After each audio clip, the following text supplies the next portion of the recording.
Nice.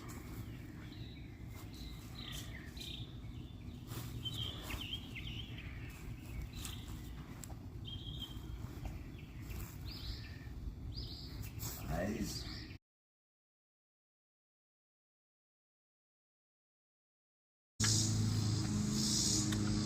Hello everyone, welcome back to American Kick Punch Karate Fundamentals. I'm Instructor Ford, and we're going to be covering special grip on Nunchaku today and how to get into special grip. So we're going to start off, chucks in closed position.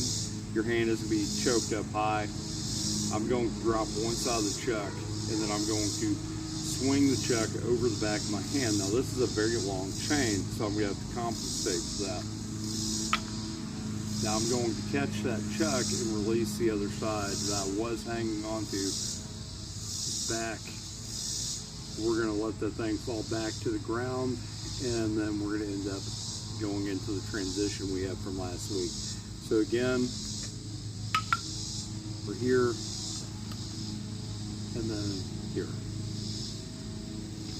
Very simple, play around with that. The key is to get as high up as you can for that piece of transition into special grip. Okay, so we're going to get into part 2 of Jupiter Kata. And so on part 1 you bend it here. Now part 2 I'm going to kind of cut off at an angle. I'm going to execute a right shot block, then a high left round kick.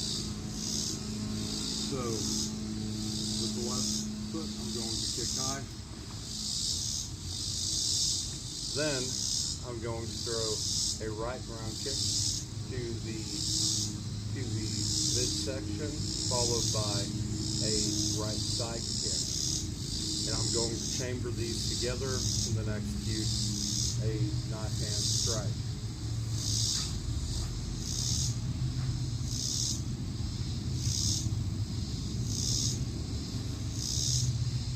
And that is the part. So you start off cutting off at that angle. So where I'm here, I'm going to hit, and then I'm going to high round kick. Move forward, going to round kick the midsection, use the same chamber to stamp my side kick. And then I'm going to execute a chop. So what that would look like from the side.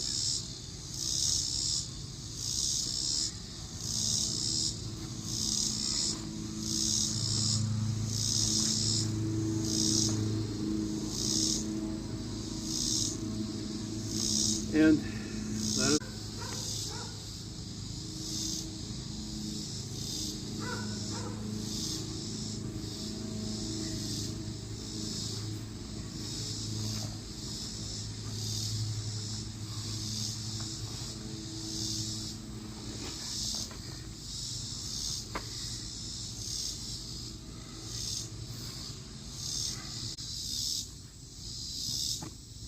Hello everyone, and we're going to get into some arm locks, kind of top off this video. And these are very simple. They're going to be done with inside block. And so Mr. Weaver, so the first one, go ahead and just grab. I'm going to platform. I'm going to pin him to my chest, and then I'm going to execute the inside block into his arm. Notice he bends down, gives that momentum. Now if I take it one step forward, when I'm hitting and I step over, you're going to throw that person. So make sure your uke has been working their break ball. What that looks like from the other side, I'm going to platform. So I'm going to stick his hand to my chest. Even if he lets go, I'm going to keep that thing pinned to my chest, and then I'm going to hit. And now it's very important that if I hit like this, he can bend in, like try to reach me.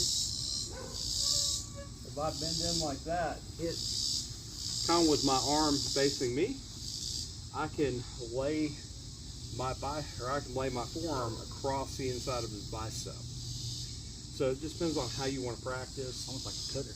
Yeah, yeah, it is.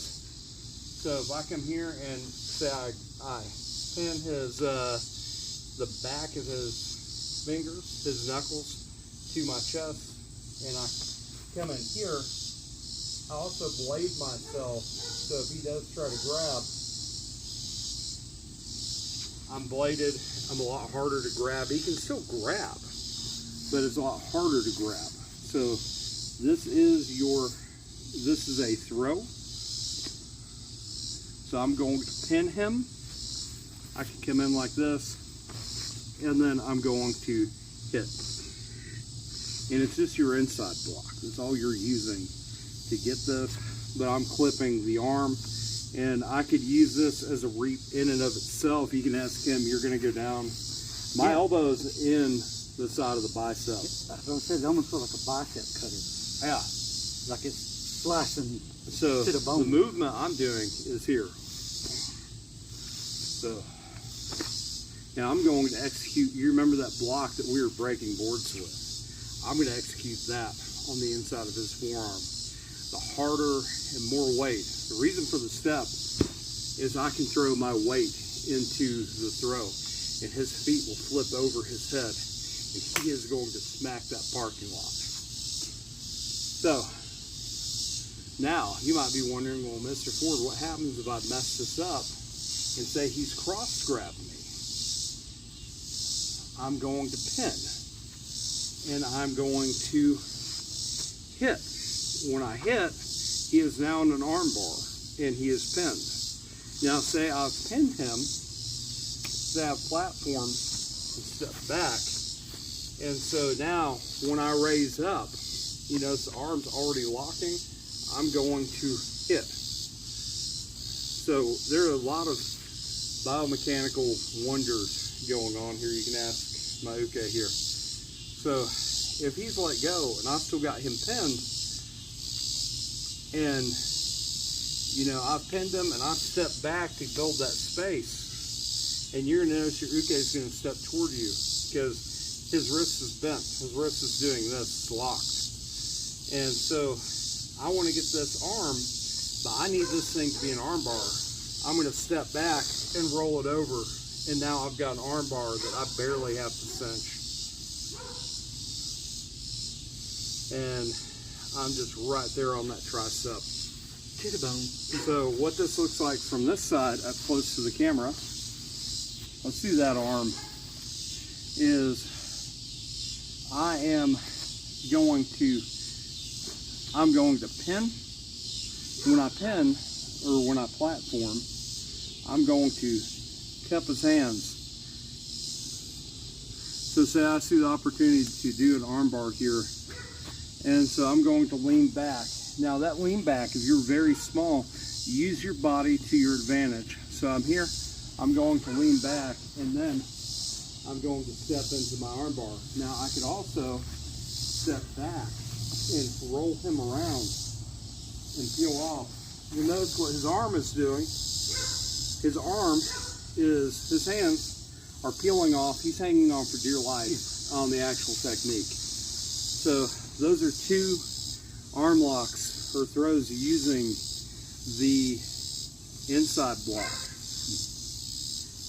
So the next one is going to be, and this is from an arm grab. Like an arm behind the So bicep. he's got the arm behind the bicep. Hey, stop shoplifting. So one of the things I'm going to do is I'm going to shoot in through his body, and I'm going to roll it down and get a hammer lock, and then I can come up with a knee or whatever I want. I could even do an axe kick on the back of his head and make him flip over. They got me dizzy dropping So down.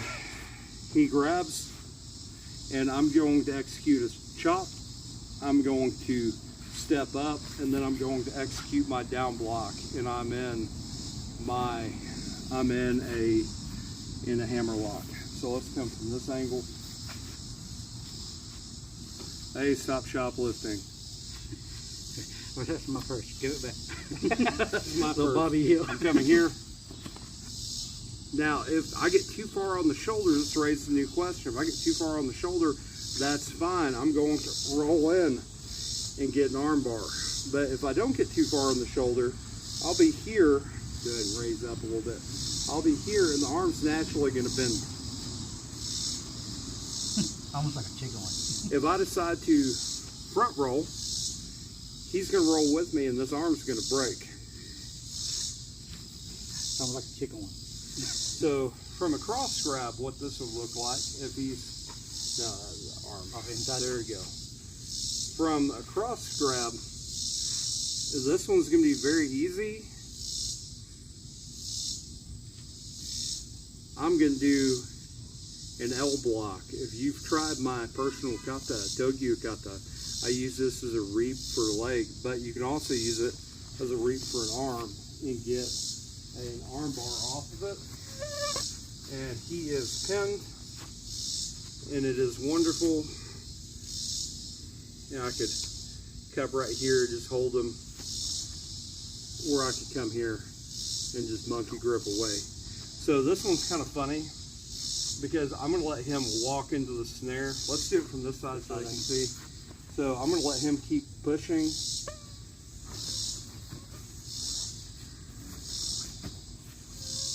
Now, I could grab his clothes and apply the lock this way. It's awesome. But I'm opening up like a door and grabbing. So again,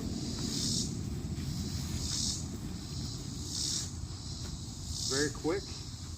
I'll let you kind of play around with your uke. If you decide to cross grab, you can get a lot of wonderful leverage here. Try not to step in the hole. It's a whole lot of nastiness. Especially for Yeah. So again, he's cross grabbing. I'm just going to turn, I'm going to use my body, and as soon as I make contact with the shoulder, I'm going to raise that arm up. And now you might be wondering, what happens if he starts turning his hand? That's no problem, I'll bow. It makes the lock way nastier. So if he starts turning that hand to avoid that elbow getting captured, I'll bow and maintain my point of pressure, and then kind of swim out and slide out, and I've still got the arm bar. And you've got places to kick. So there are 4 techniques from blocks involving the arm. got dizzy on that one. Also, just a side note for those of you reading forms, reading kata, anytime you see this, it is generally, say I have that arm, generally this. It's an arm break. Anytime you see a smash like this in kata on something that makes no sense, it's generally you're breaking something on somebody. Bonus technique. I'm Instructor Ford. This is Mr. Weaver, and we thank you.